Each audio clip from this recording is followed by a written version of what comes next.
Ratna, seorang wanita sederhana lulusan SD, menikah dengan Dimas, seorang TNI muda yang ia cintai sepenuh hati.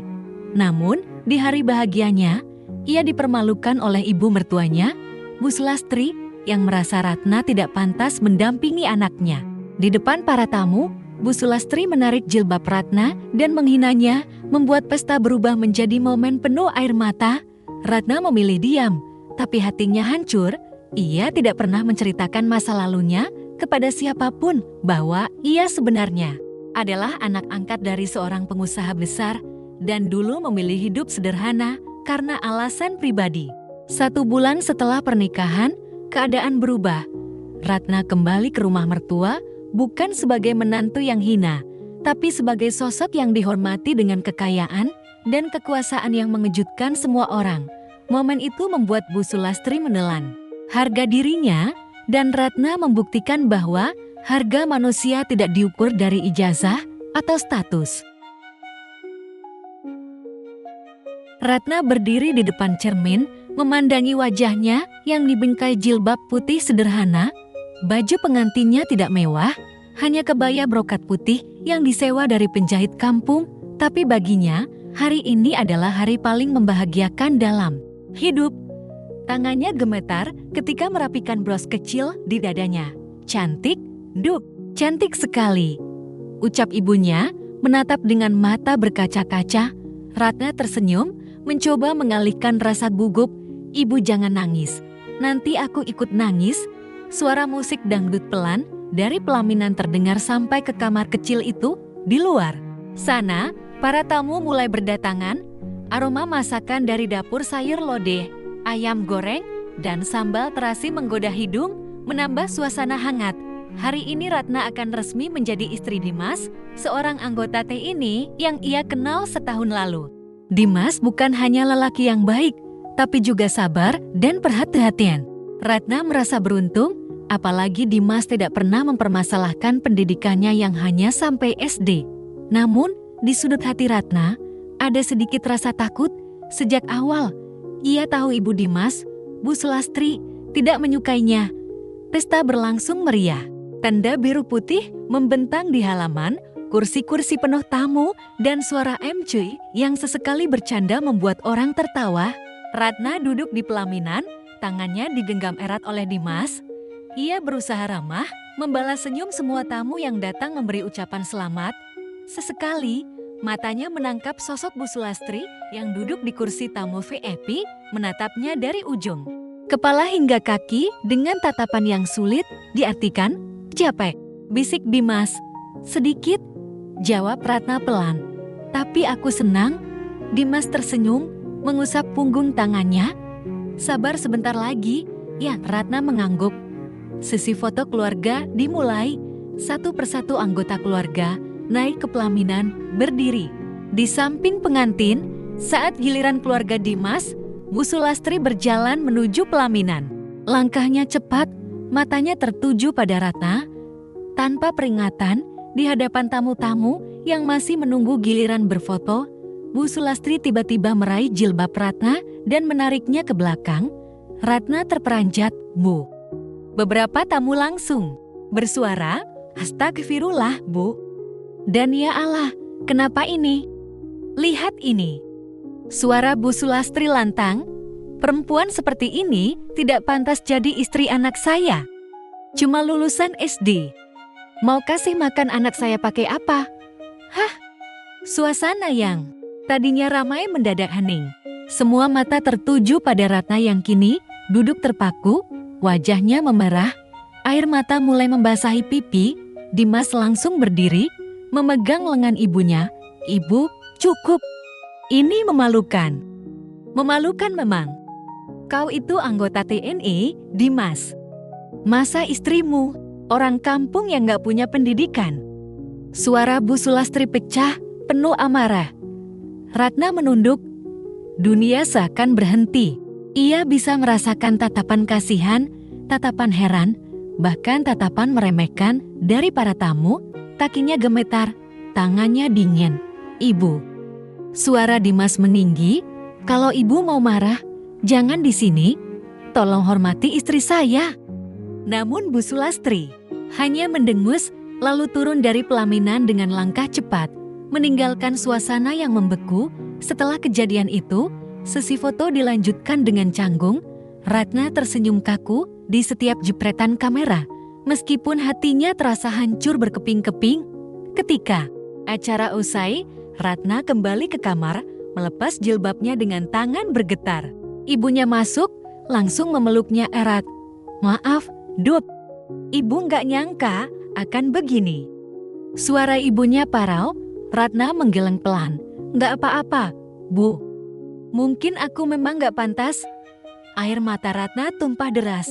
Ia tidak tahu bagaimana caranya menghadapi hari-hari setelah ini. Pernikahan yang seharusnya menjadi awal bahagia kini terasa seperti awal dari luka yang dalam. Di luar, terdengar suara Dimas memohon maaf kepada beberapa tamu. Ratna menatap kosong ke cermin. Di balik wajahnya yang basah oleh air mata, ada bara kecil yang mulai tumbuh, bara yang suatu hari nanti mungkin akan membuatnya berdiri tegak, membuktikan bahwa ia jauh lebih berharga dari yang mereka sangka. Malam itu, suasana kamar pengantin terasa dingin meskipun lampu temara menyala dan wangi bunga melati menguar dari sudut ruangan.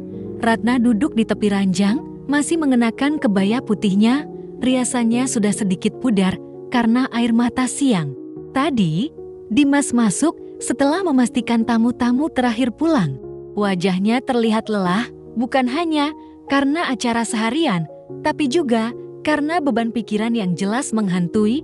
Ia menutup pintu pelan, lalu berjalan mendekat. "Sayang," panggilnya lirih. Ratna menoleh sebentar, lalu menunduk lagi. "Iya." Suaranya nyaris tak terdengar. Dimas duduk di sampingnya, menggenggam tangannya. "Aku minta maaf. Aku nggak nyangka ibu akan melakukan itu. Apalagi di depan semua orang." Ratna mencoba tersenyum, tapi senyumnya pecah di tengah jalan. "Sudahlah, Mas, mungkin ibu benar. Aku cuma lulusan SD.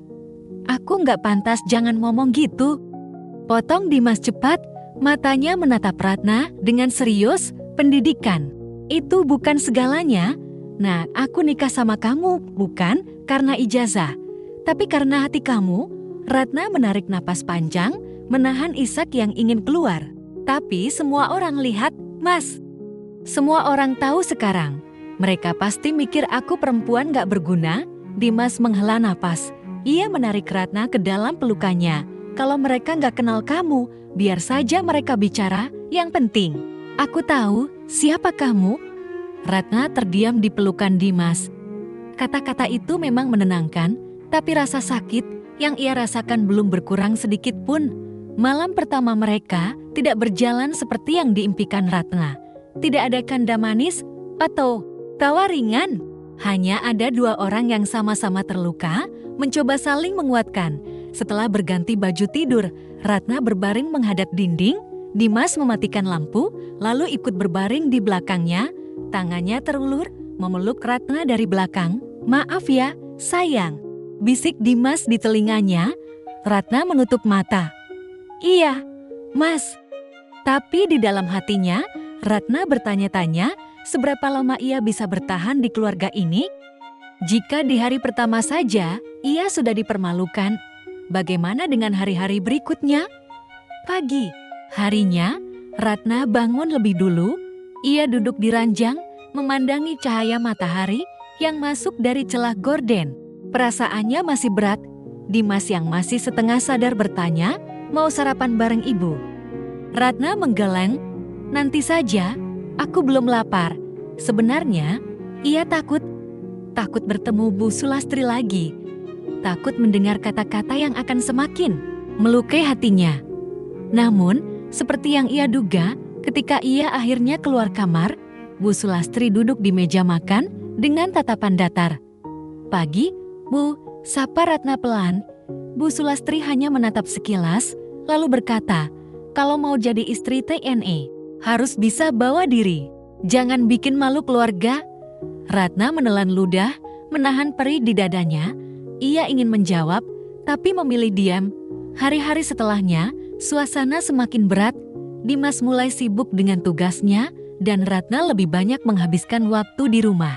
Bersama Bu Sulastri, setiap gerak-geriknya seakan diawasi. Cara ia menyapu lantai, memasak, bahkan mencuci piring pun selalu ada yang salah di mata mertuanya. Nah, kalau nyapu itu dari ujung ke tengah, bukan sembarangan.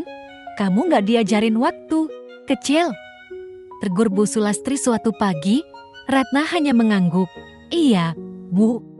Dalam hati, ia mulai lelah.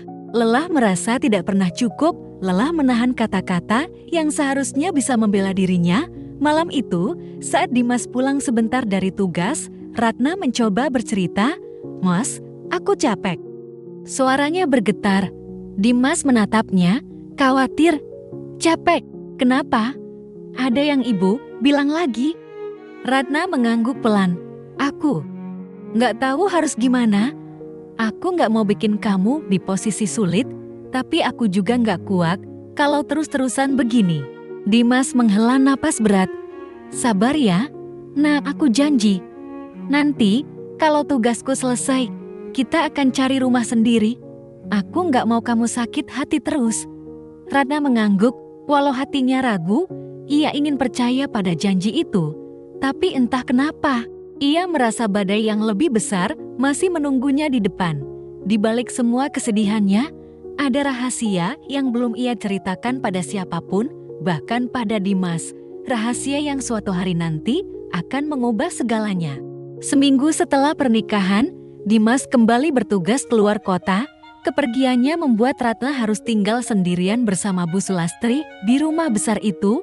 Rumah 2 lantai dengan cat putih pucat ini sebenarnya nyaman, tapi bagi Ratna, setiap sudutnya terasa penuh tekanan. Pagi-pagi sekali, Ratna sudah bangun menyiapkan sarapan.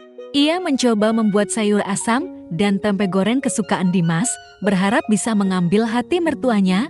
"Bu, sarapannya sudah siap," ujarnya sambil tersenyum. Bu Sulastri keluar dari kamar, duduk di meja makan, lalu menatap piringnya. "Tempe goreng?" "Iya, Bu, saya pikir ibu suka." Ratna mencoba ramah, "Kalau mau jadi istri Tri ini, harus tahu masakan bergizi. Suami kamu itu butuh tenaga. Masak cuma tempe sama sayur asam. Mana telurnya, dagingnya?" Komentar Bu Sulastri, nadanya tajam. Ratna terdiam. "Maaf, Bu. Nanti saya tambahkan." Ia menunduk, menahan rasa malu. Lagi-lagi usahanya dianggap salah. Hari-hari berikutnya, Ratna mencoba mengikuti semua aturan di rumah itu. Ia menyapu halaman sebelum matahari terbit, mencuci baju dengan rapi, dan mengatur piring di lemari seperti yang diinginkan Bu Sulastri. Tapi sekecil apapun kesalahannya, selalu mendapat teguran. "Ratna, itu jemuran jangan campur baju warna sama putih. Dasar nggak pernah sekolah tinggi," ucap Bu Sulastri suatu sore. Ucapan itu seperti pisau yang menusuk hati Ratna. Ia hanya mengangguk dan melanjutkan pekerjaannya. Tak hanya di rumah, tekanan juga datang dari luar. Tetangga mulai membicarakannya. Katanya, "Istri Dimas cuma lulusan SD, ya?" bisik seorang ibu di warung saat Ratna membeli sayur. "Iya, makanya nggak heran kalau ibunya Dimas nggak suka. Sayang kan, anaknya tentara dapat istri kayak gitu?" jawab yang lain sambil tertawa kecil. Ratna pura-pura tidak mendengar, padahal setiap kata itu menancap di hatinya. Ia pulang sambil menunduk, membawa belanjaan dan rasa perih yang semakin menumpuk. Malamnya, Ratna duduk di kamar, menatap buku catatan kecil yang selalu ia simpan di tas. Buku itu berisi daftar nama dan nomor telepon orang-orang dari masa lalunya. Ia menatap satu nama di sana, Pak Herman. Jantungnya berdebar. Sudah lama ia tidak menghubungi orang ini, tapi hanya mendengar namanya saja sudah membawa Ratna kembali ke masa yang ia simpan rapat-rapat. Sambil menghela napas panjang, ia menutup buku itu lagi. Belum saatnya, suatu sore, Ratna sedang menjemur pakaian ketika ponselnya berdering. Nomor tak dikenal. "Halo," sapanya hati-hati. "Selamat sore, Nona." Suara pria itu berat tapi sopan. "Saya dengar Nona sudah menikah. Selamat ya." Ratna terdiam, hanya segelintir orang yang memanggilnya Nona. Siapa ini? Tanyanya pelan. Saya, Fadli, sopir pribadi Tuan Herman. Beliau menitip salam. Dan beliau ingin Nona tahu, rumah di Jakarta masih kosong menunggu Nona. Ratna menelan ludah. Saya belum tahu kapan bisa pulang. Jawabnya cepat. Baik, Nona. Kami hanya ingin mengingatkan. Keluarga masih menganggap Nona bagian dari mereka. Jangan ragu kalau butuh sesuatu. Telepon terputus. Ratna duduk di tepi ranjang. Tangannya dingin. Kata-kata itu membuat pikirannya kacau. Malam itu, Ratna tidak bisa tidur. Ia menatap langit-langit kamar, memikirkan masa lalunya yang selama ini ia sembunyikan. Dimas tidak tahu, Bu Sulastri apalagi. Selama ini, ia memilih hidup sederhana, meninggalkan semua kenyamanan yang pernah ia punya. Ia pikir dengan begitu ia akan mendapatkan cinta yang tulus. Tapi kini, setelah semua hinaan yang ia terima, Ratna mulai bertanya-tanya. Apakah ia harus tetap diam atau mulai menunjukkan siapa dirinya yang sebenarnya? Di luar kamar, terdengar langkah Bu Sulastri. Pintu kamar terbuka sedikit dan suara mertuanya terdengar datar. Ratna, besok pagi ikut saya ke acara arisan. Jangan bikin malu saya. Ratna hanya menjawab singkat, iya, Bu. Dalam hati, ia tersenyum tipis. Ia tidak tahu mengapa, tapi entah kenapa ia merasa. Mungkin sebentar lagi, Bu Sulastri akan benar-benar tahu siapa menantunya ini. Pagi itu, Ratna berdiri di depan lemari, memandangi baju-baju sederhana yang ia bawa dari rumah orang tuanya. Bu Sulastri sudah mengingatkannya semalam untuk ikut acara arisan di rumah salah satu kerabatnya. Ia memilih gamis polos warna biru muda dan jilbab putih sederhana. Saat keluar kamar, Bu Sulastri langsung memandangnya dari ujung kepala sampai kaki. Itu yang kamu pakai? Ke arisan orang penting nggak? Boleh kelihatan kayak pembantu, nggak ada baju bagus.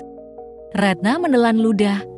Saya nggak punya baju lain yang lebih bagus. Bu Sulastri menghela napas panjang, lalu menggerutu. Astaga, malu-maluin? Iya, sudah. Ayo, daripada telat.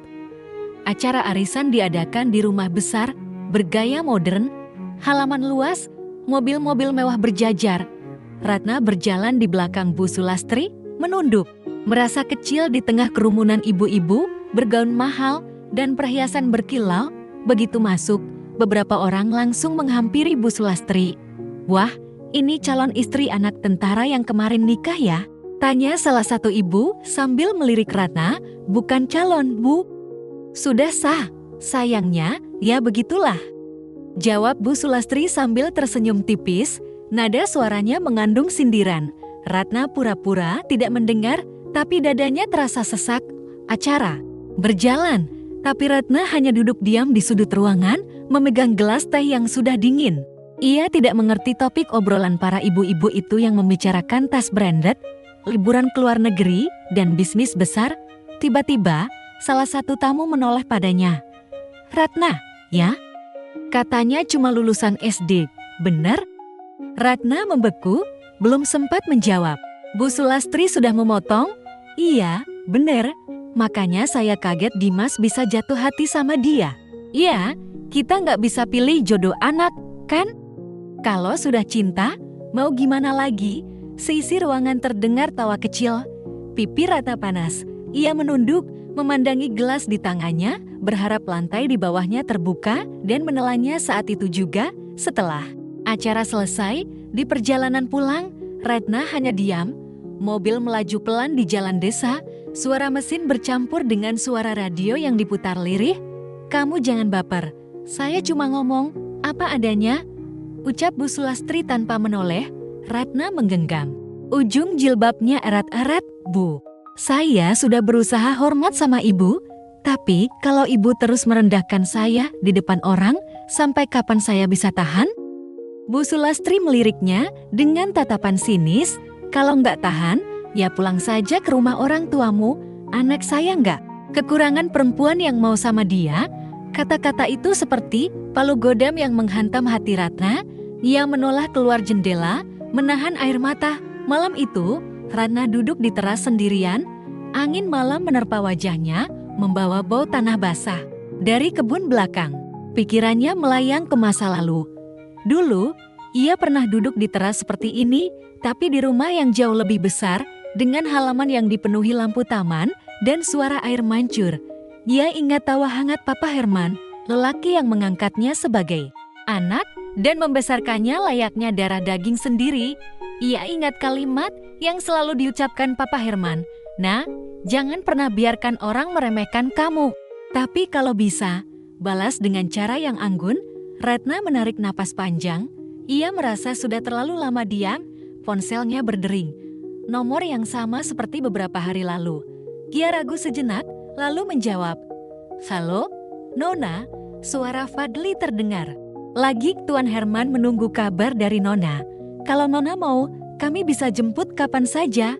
Ratna memejamkan mata, hatinya berdebar, "Besok. Jemput saya besok." Pagi berikutnya, Ratna bangun lebih awal. Ia menyiapkan sarapan untuk Bu Sulastri seperti biasa, tapi tidak berkata banyak. "Pergi kemana hari ini?" tanya Bu Sulastri curiga. "Mau ketemu teman lama?" jawab Ratna singkat. Bu Sulastri mendengus, "Teman lama? Jangan-jangan mau curhatin saya, ya? Bilang saja kalau nggak betah di sini." Ratna hanya tersenyum tipis. "Mungkin, Bu." Ia melangkah pergi, meninggalkan Bu Sulastri yang memandangnya heran. Dalam hati, Ratna tahu langkahnya hari ini akan menjadi awal dari sesuatu yang akan mengubah segalanya. Mobil hitam mengilap itu berhenti di ujung jalan desa, agak jauh dari rumah Bu Sulastri. Ratna sudah berdiri di sana, menunggu dengan tas kecil di tangannya. Angin pagi membawa aroma sawah basah, tapi pikirannya tak lagi di desa itu. Pintu belakang mobil dibuka oleh seorang pria bersetelan rapi, Fadli, sopir pribadi yang dulu sering menjemputnya ketika ia masih tinggal di Jakarta. "Selamat pagi, Nona," sapanya dengan senyum hormat. Ratna mengangguk, masuk ke dalam mobil tanpa banyak bicara. Jok kulit yang empuk, aroma wangi khas parfum mobil, dan suara pintu yang menutup rapat seakan membawanya kembali ke kehidupan yang sudah lama ia tinggalkan. Perjalanan ke Jakarta memakan waktu beberapa jam. Sepanjang jalan, Ratna hanya memandangi keluar jendela, membiarkan kenangan demi kenangan memenuhi pikirannya. Dulu, ia adalah Ratna Herman, putri anak angkat satu-satunya dari keluarga Herman Santoso, pengusaha besar di bidang properti. Papa Herman menemukannya di panti asuhan ketika usianya 8 tahun dan membawanya pulang untuk dirawat bersama Mama Rina. Ia tumbuh di rumah mewah, bersekolah di sekolah swasta, dan tak pernah kekurangan apapun, tapi hidupnya berubah saat ia berusia 19 tahun. Sebuah peristiwa kelam membuatnya memutuskan pergi dan hidup sederhana di kota kecil, meninggalkan semua fasilitas yang diberikan. Hanya Fadli dan keluarga Herman yang tahu keberadaannya. Mobil memasuki gerbang tinggi berwarna hitam. Begitu roda melewati jalan berbatu di halaman, Ratna melihat lagi rumah besar itu, bangunan 3 lantai dengan jendela kaca besar, kolam renang di samping, dan taman bunga yang masih terawat rapi. Pintu depan terbuka. Seorang pria berambut memutih tapi masih tegap berdiri di sana. "Papa Herman." "Ratna?" Suaranya berat tapi penuh rasa sayang. Ratna menahan napas. Begitu ia melangkah masuk halaman, Papa Herman langsung memeluknya erat. Pelukan itu hangat, membuat Ratna hampir menangis. "Maaf, Pa." Ratna nggak pamit waktu itu, bisiknya. Papa Herman mengusap kepalanya. "Papa nggak peduli kamu pergi sejauh apa, Nak. Yang penting kamu pulang." Mama Rina datang, ikut memeluk Ratna sambil menitikkan air mata. "Kamu kurus sekali. Apa suami kamu nggak merawat kamu?" Ratna tersenyum pahit. "Dia baik, Nah." Cuma ia tidak melanjutkan kalimatnya. Siang itu, mereka duduk di ruang makan besar. Makanan lezat terhidang, dari sup buntut, ayam bakar, hingga salad segar. Ratna memakan sedikit, tapi lebih banyak berbicara. "Aku selama ini tinggal di rumah mertua ibunya." Ratna terdiam, mencoba menahan emosi. "Dia nggak suka sama aku?" Di hari nikah, Dia permalukan aku di depan semua tamu. Bilang aku nggak pantas nikah sama anaknya karena cuma lulusan SD. Papa Herman meletakkan sendoknya pelan. Kamu diam saja. Ratna mengangguk. Aku nggak mau bikin masalah sama Dimas. Nama. Rina menghela napas kesal. Nak, kamu itu bukan perempuan sembarangan. Kamu punya perusahaan atas nama kamu. Kamu punya saham yang orang lain berebut untuk beli. Mereka yang harusnya malu sudah merendahkan kamu. Ratna menunduk. Aku sengaja nggak mau pakai itu semua. Ma, aku mau Dimas sayang sama aku karena aku apa adanya. Papa Herman menatapnya tajam, tapi suaranya tetap tenang. Cinta itu penting, tapi harga dirimu juga harus kamu jaga. Ratna, kalau orang sudah injak-injak harga dirimu, kamu wajib berdiri. Jangan biarkan mereka pikir kamu lemah.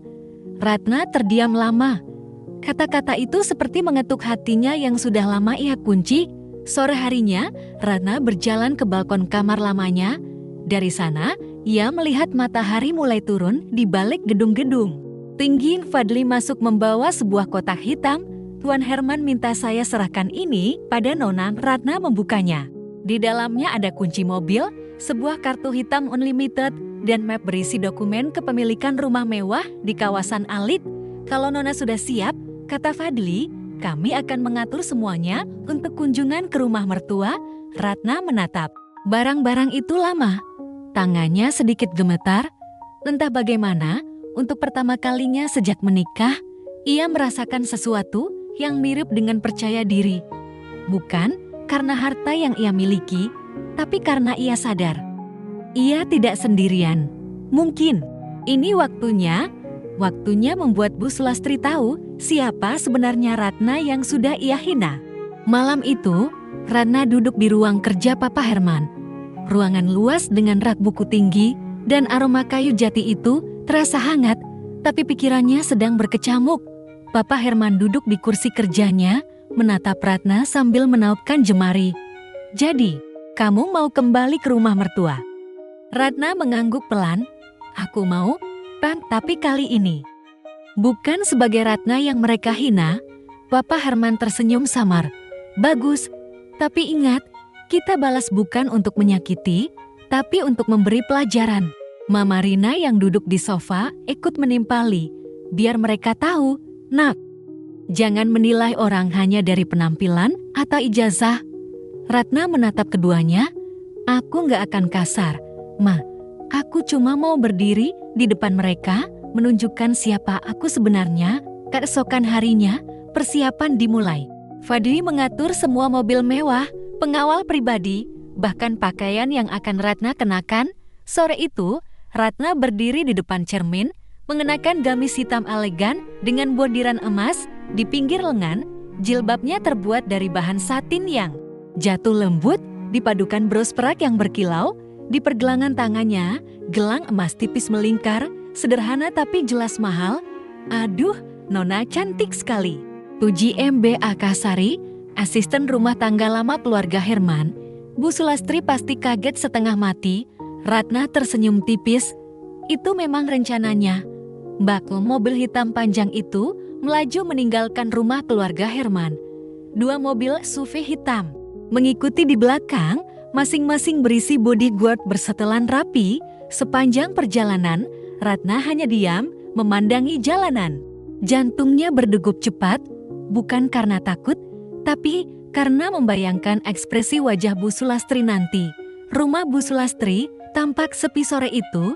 Mobil berhenti tepat di depan gerbang, membuat beberapa tetangga yang sedang duduk di warung sebelah langsung menoleh. Mereka berbisik-bisik, heran melihat konvoi kendaraan mewah berhenti di depan rumah sederhana itu. Pintu mobil dibuka oleh salah satu bodyguard. Ratna turun perlahan, langkahnya mantap. Suara hak sepatunya terdengar jelas di jalanan paving. Senyum tipis menghiasi bibirnya. Ratna. Salah satu tetangga berbisik, nyaris tidak percaya. Kok berubah banget? Ratna hanya memberi senyum singkat sebelum berjalan masuk ke halaman. Bu Sulastri keluar dari rumah dengan wajah heran. Kamu dari mana saja? Sudah seminggu lebih nggak pulang.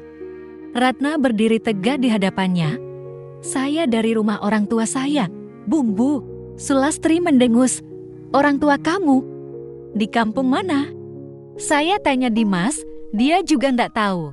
Ratna menghela napas, lalu memberi isyarat pada Fadli.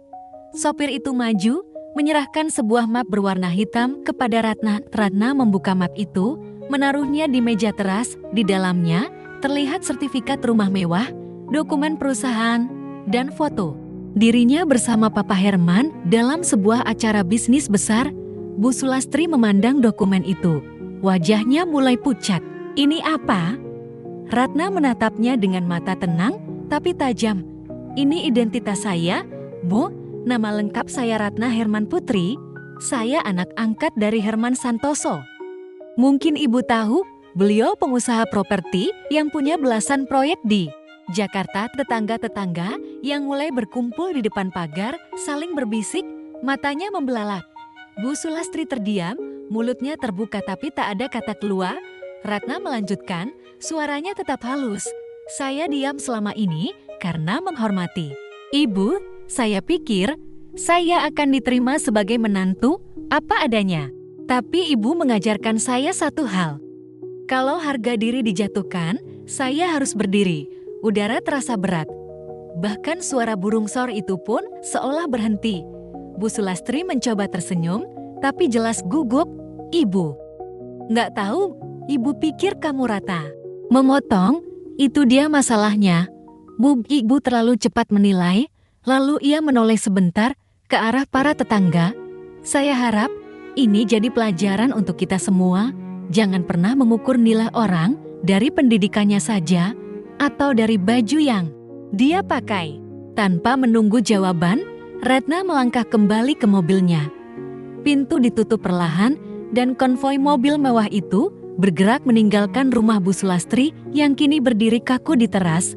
Wajahnya pucat pasi. Di dalam mobil, Ratna menatap keluar jendela. Ada rasa lega, tapi juga sedikit getir. Ini bukan sekadar pembalasan, ini adalah titik balik dalam hidupnya. Keesokan harinya, kampung tempat rumah Bu Sulastri berada masih heboh. Ngobrolan di warung kopi, ibu-ibu di teras rumah, sampai anak-anak yang bermain di gang, semuanya membicarakan hal yang sama, penampilan Ratna kemarin sore. Gila, itu beneran Ratna, kan?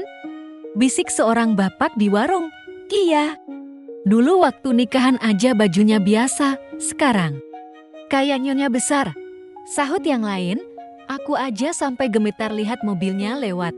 Tambah seorang ibu, Bu Sulastri tidak keluar rumah. Sejak pagi, ia mengurung diri di kamar, tak sanggup menghadapi tatapan orang-orang. Setiap kali mendengar bisik-bisik di luar pagar, dadanya terasa sesak.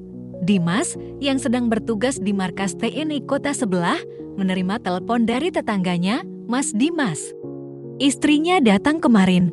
Wah, cantik sekali, naik mobil mewah. Dimas terdiam di ujung telepon, maksudnya Ratna. Iya, katanya anak pengusaha besar. Aduh, Mas. Ini ibu mertua pasti kaget banget.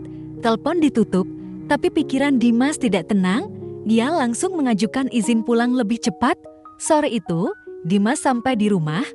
Ibunya sedang duduk di ruang tamu. Wajahnya pucat, Bu, bener Ratna datang kemarin?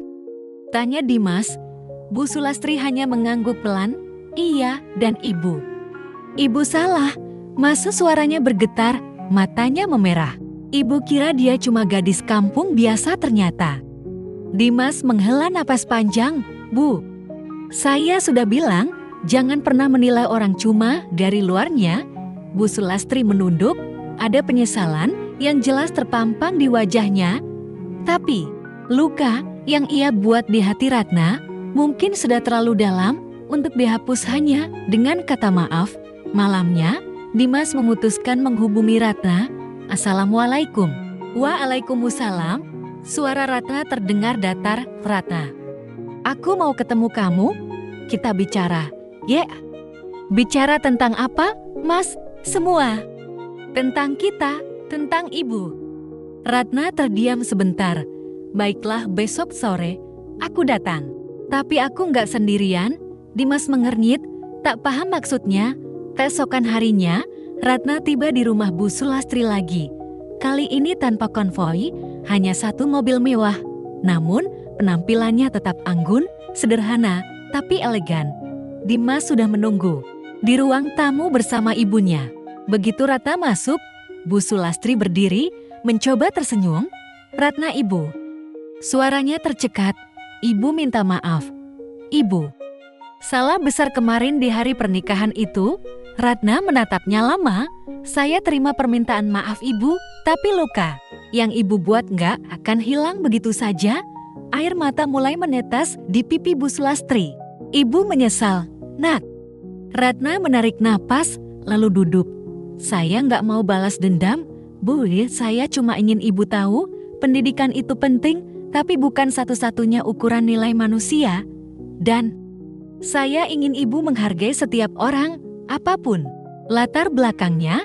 Dimas menatap Ratna dengan mata berkaca-kaca. "Aku juga minta maaf, Ratna, aku seharusnya melindungimu waktu itu." Ratna menoleh ke arahnya. "Kamu suami, Mas harusnya berdiri di sisiku, bukan diam." Suasana di ruang tamu itu begitu hening. Hanya terdengar isak pelan dari Bu Sulastri. Percakapan sore itu menjadi titik balik bagi keluarga mereka. Bu Sulastri berjanji di depan Ratna dan Dimas bahwa ia akan berusaha berubah. Tapi Ratna tahu perubahan butuh waktu. Ketika Ratna pamit, Bu Sulastri memegang tangannya erat. "Nak, jangan pergi terlalu lama, ya, rumah ini tetap rumahmu." Ratna hanya tersenyum tipis. "Rumah itu bukan soal bangunan, Bu, tapi tentang hati yang mau menerima." Ia lalu melangkah keluar, diiringi tatapan Dimas yang penuh rasa bersalah dan harapan baru. Di luar, angin sore berhembus lembut. Ratna merasa lebih ringan. Ia tak hanya membalas perlakuan buruk itu, tapi juga menanamkan pelajaran yang mungkin akan mengubah cara pikir keluarga ini selamanya. Sebulan setelah pertemuan itu, suasana rumah Bu Sulastri mulai berubah. Tak ada lagi suara bisik-bisik meremehkan ketika Ratna datang. Tak ada tatapan sinis yang menusuk hati. Ratna memang tidak pindah kembali ke rumah mertua, tapi ia sering mampir. Terkadang membawa kue buatan sendiri, kadang hanya sekadar mengantar sayur dan buah. Bu Sulastri selalu menyambutnya dengan senyum, meski awalnya masih canggung. Di sisi lain, bisnis Ratna berjalan semakin maju. Perusahaan yang ia bangun bersama rekan-rekannya berkembang pesat. Kini, ia tak hanya memiliki butik busana muslim, tapi juga merambah ke bisnis properti dan kuliner. Namun, yang membuat Ratna bahagia bukanlah jumlah uang di rekeningnya, melainkan perasaan bahwa ia bisa memberi manfaat bagi orang lain. Ia mempekerjakan banyak ibu rumah tangga di desanya, membayar mereka dengan layak, dan memberikan pelatihan gratis. Kalau aku dulu diremehkan karena cuma lulusan SD, aku nggak mau ada orang lain yang ngalamin hal yang sama, ucap Ratna pada salah satu pegawainya. Suatu sore, Dimas datang ke butik Ratna. "Aku habis pulang dinas," katanya sambil tersenyum canggung. Ratna hanya mengangguk. "Mau pesan baju?" tanyanya santai. Dimas tertawa kecil. "Enggak, aku mau pesan hati." Ratna mengerutkan kening. "Hati siapa?" "Hati kamu," jawab Dimas, menatapnya lekat. Ada hening sejenak. Ratna menghela napas panjang. "Mas, aku nggak marah lagi, tapi aku juga nggak bisa lupa begitu saja. Kita butuh waktu." Dimas mengangguk. "Aku siap menunggu, yang penting kita saling menghormati." Beberapa minggu kemudian, Ratna diundang menghadiri acara peringatan kemerdekaan di Balai Desa. Panitia meminta ia menjadi tamu kehormatan dan memberikan sambutan. Saat ia melangkah naik ke panggung, semua mata tertuju padanya, termasuk Bu Sulastri yang duduk di deretan kursi depan. Ratna mengenakan kebaya sederhana berwarna putih gading. Senyumnya tenang, suaranya lembut, tapi tegas. "Hari ini, saya berdiri di sini bukan sebagai orang sukses, tapi sebagai bukti bahwa pendidikan formal bukan satu-satunya jalan menuju kebahagiaan. Kerja keras, kejujuran, dan niat baik bisa membawa kita ke tempat yang tidak pernah kita bayangkan sebelumnya. Dan yang paling penting, Jangan pernah merendahkan orang lain hanya karena kita merasa lebih tinggi. Ucapan itu disambut tepuk tangan meriah. Bu Sulastri menunduk, matanya berkaca-kaca. Malamnya, setelah acara selesai, Ratna pulang ke rumahnya. Ia duduk di teras, menyeruput teh hangat sambil memandangi bintang-bintang. Pikirannya melayang ke hari pernikahannya saat jilbabnya ditarik, harga dirinya diinjak, dan air matanya jatuh di depan banyak orang. Sekarang, semuanya terasa jauh. Luka itu sudah mulai sembuh. Bukan karena ia membalas dendam, tapi karena ia berhasil membuktikan siapa dirinya sebenarnya. Ratna tersenyum kecil. Ia tahu perjalanan hidupnya masih panjang. Akan ada badai lain, ujian lain, tapi ia sudah belajar. Satu hal penting, harga diri tidak pernah ditentukan oleh omongan orang, melainkan oleh keyakinan kita pada diri sendiri. Di kejauhan, terdengar suara motor Dimas yang berhenti di depan pagar. Ratna menatapnya sebentar, lalu bangkit. Mungkin, pikirnya, waktunya memberi kesempatan baru bukan hanya untuk Dimas, tapi juga untuk hatinya sendiri. Dan malam itu, di bawah langit penuh bintang, Ratna merasa damai, bukan karena semua orang akhirnya menghargainya, tapi karena ia sudah berdamai dengan dirinya sendiri.